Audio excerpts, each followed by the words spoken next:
Mesdames, Messieurs, peuple congolais, le dictateur Denis Sassou Nguesso, de plus en plus malade, et la France en difficulté à trouver le remplaçant. Et pourquoi?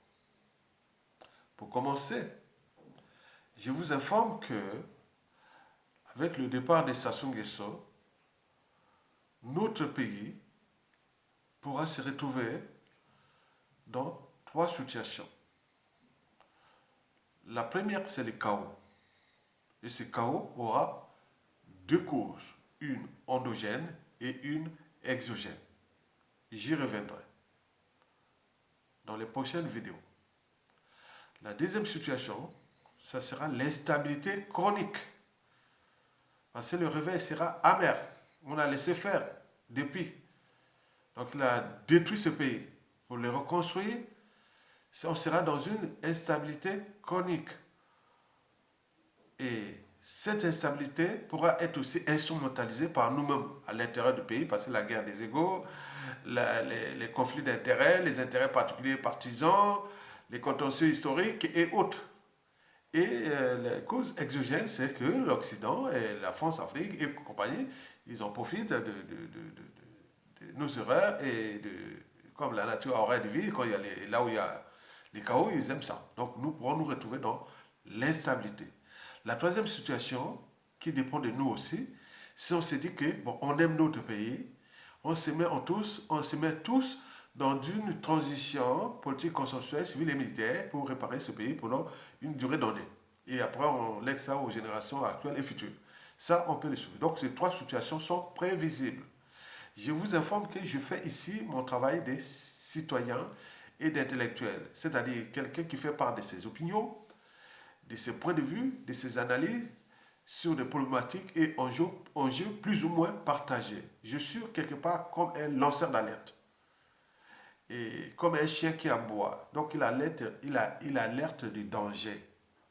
Donc je suis là pour clarifier la situation ou nourrir les débats en fonction de la situation que nous vivons pendant la France-Afrique de Denis Sassou Nguesso. Mesdames, Messieurs, peuple congolais, ceci dit, vous le savez tous que le dictateur Denis Sassou Nguesso est en tourisme médical en Suisse depuis le 19 février dernier. Denis Sassou Nguesso est malade et ça coûte très cher pour nos comptes publics. Et qu'est-ce que ça peut faire?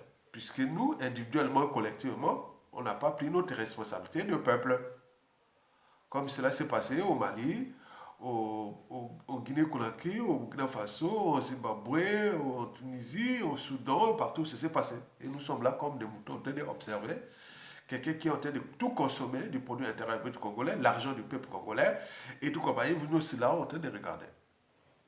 Ok? Ça, c'est ça. Mais je vous rappelle que Denis Sassou Nguesso risque d'échapper à la rançon de la gloire, c'est-à-dire l'humiliation et ou la rançon de ses crimes qu'il a commis dans ce pays. Et partir avec les secrets France-Afrique et de ce qui a fait le mal dans ce pays. Je pense que dans ce pays, il y a des gens qui voudraient aussi que Sassou meure et part avec ses secrets, comme ça s'est passé depuis ces dernières années. Les Yubi Opango sont morts sans donner leur part de vérité ou autre. Il y a beaucoup qui sont partis comme ça. Sassou risque de partir comme ça et laisser une lourde responsabilité aux générations actuelles et futures. Ça, c'est la réalité. Sassou risque de partir ou mourir sans rendre compte au peuple congolais. Et donc, pour les repères historiques, c'est dangereux. Parce que nous pourrons nous retrouver dans des défis permanents. Parce que Sassou Nguesso est venu là. Il a brisé des millions de vies. Il a humilié tout le monde dans ce pays. Il a piétiné ce peuple-là. Un pays qu'il a surendetté pour rien, ruiné et détruit. Il va mourir et partir avec les honneurs tranquilles. Mais pour les repères historiques, ça va devenir des défis permanents en termes de contentieux historique. Puisqu'il a fait, il est parti. Ce sera une première en Afrique d'ailleurs, qui est un dictateur partout dans les dictateurs dans le monde, historiquement. Et il s'attaquait certes aux opposants et autres, mais à côté, ils apportèrent euh, les conditions de vie à leur peuple. Beaucoup de dictateurs, par exemple en Tunisie, Ben Ali, le défunt Ben Ali, a mis la Tunisie, c'est l'un des pays les plus éduqués d'Afrique. Le cadre de vie haute, donc c'est un dictateur. On en a vu au, au Rwanda avec Paul Kagame. Il est le dictateur le plus apprécié d'Afrique. Parce que le modèle de développement est autre. Même s'ils attaquent aux opposants, mais rapport entre la dictature et ce qu'il donne comme condition de vie au peuple, bon, le peuple voit là où c'est positif. On en a vu aussi au Biangema, au, au Guinée équatoriale, on peut en multiplier les exemples partout dans le monde. Mais nous, Sassou est venu euh, contre ce peuple, contre ce pays, et est tiré avec les honneurs. Donc, ce qui risque d'arriver, est parti avec ses secrets endogènes et aussi exogènes, c'est-à-dire France Afrique. Et là-bas, nous ne cherchons que ça. Hein. C'est un cas de conscience pour nous, peuple congolais, de prendre conscience que nous avions une lourde responsabilité politique et citoyen et citoyenne à venir. Hein. On est bien d'accord?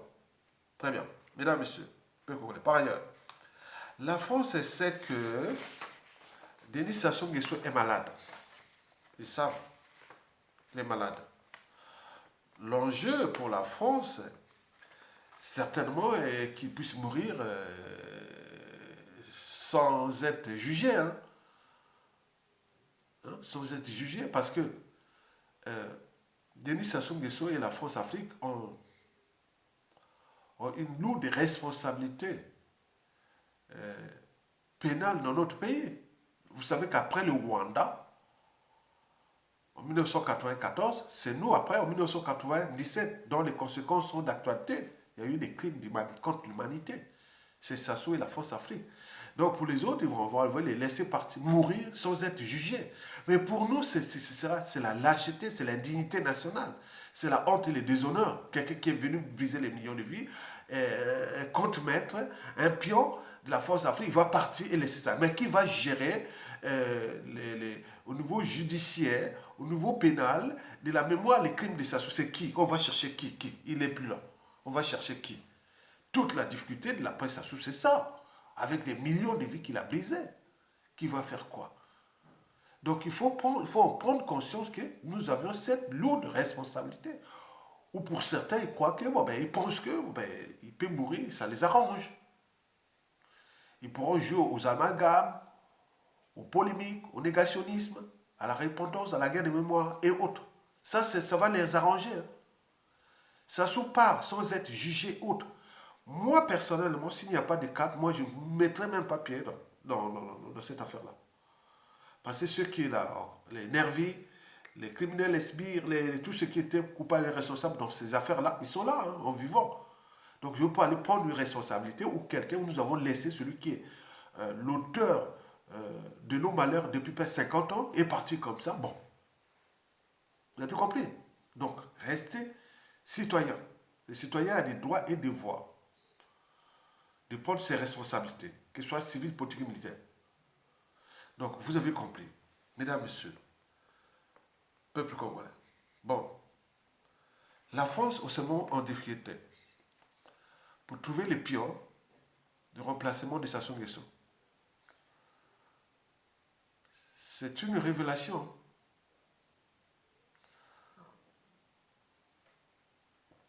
Et pourquoi elle est en difficulté? Elle est en difficulté parce que Denis Sassou Nguesso et la France-Afrique ont fait du mal à notre peuple. Ils ont commis des crimes contre l'humanité. Et ça, la France, on est conscient au Congo. Notre situation n'est pas celle de la difficulté de nous, par exemple, nous au Congo. La difficulté, c'est surtout chez nous. En ce moment, on reste avec le Congo-Brazzaville. Hein. Et après, il y a aussi le Cameroun. Ce sont des pays où le contexte géostratégique actuel qui se déroule à l'échelle de l'Afrique francophone n'est pas favorable à la France-Afrique, au remplacement de d'autres pions, Saint-Pierre par Saint-Paul et autres. Ce n'est pas possible. À l'échelle de notre pays, le contexte géostratégique n'est pas favorable à trouver encore un remplaçant. Celui-ci risque de tourner la veste à la France. Celui-ci risque de tourner la veste à la France. À cause des pressions déjà sociales, des pressions psychologiques, les pressions culturelles, géopolitiques et autres liées au contentieux historique de 1997 à nos jours. Nous avons déjà le problème nord-sud, qu'on nous a divisé pour rien, pour mieux piétiner le peuple congolais, mieux régner. Depuis déjà 97, c'est le tribalisme règne en maître. Mais quel est ce pion-là? Il va le trouver où? Au nord?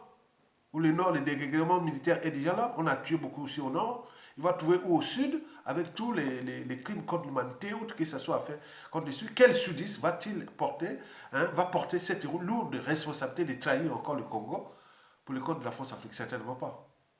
Même au sein du clan. Non, il y aura des pressions. Non. Risque de coups d'État, insurrection, instabilité et autres. Non, on ne peut pas. C'est là toute la difficulté. C'est là où réside toute la difficulté pour la France de trouver quelqu'un qui peut prendre vraiment cette mission-là. Parce que depuis 1997, en passant par les opérations Mouébara, les disparus du Beach, ce sont des contentieux qui sont là en dormance, n'ont pas réglé, on n'a pas été réglés.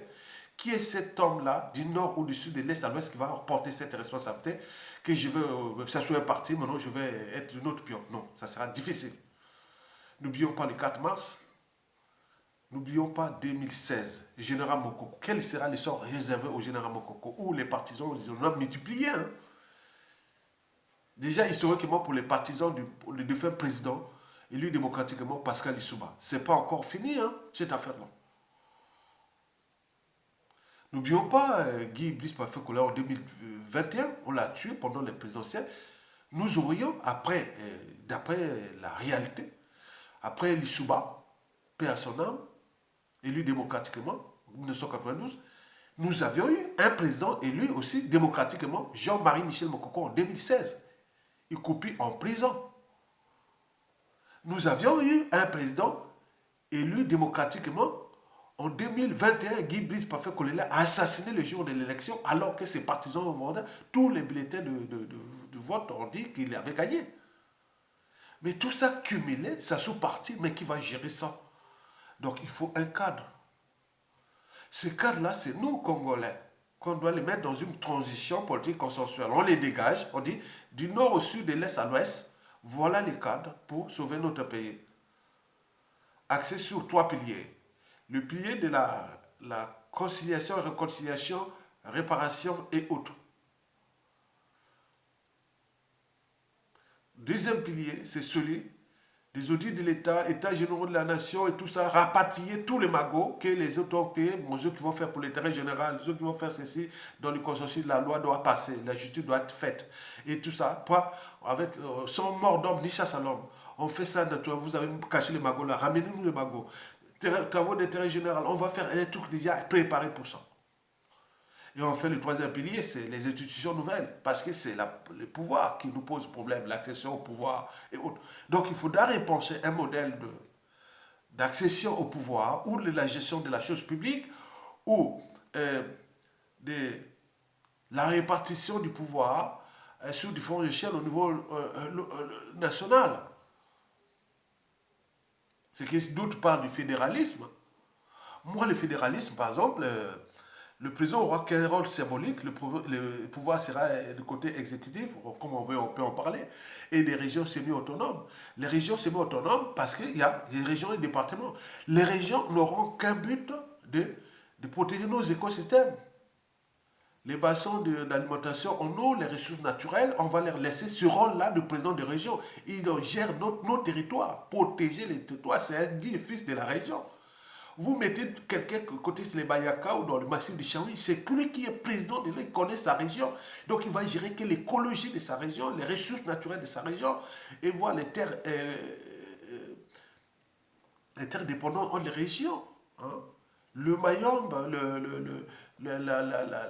la forêt de la Songa, de la Lukwala, la cuvette ouest, la cuvette centrale, le Pau, le plateau et tout ça, hein, la Boinza, tout ça, on va repenser ces choses comme ça.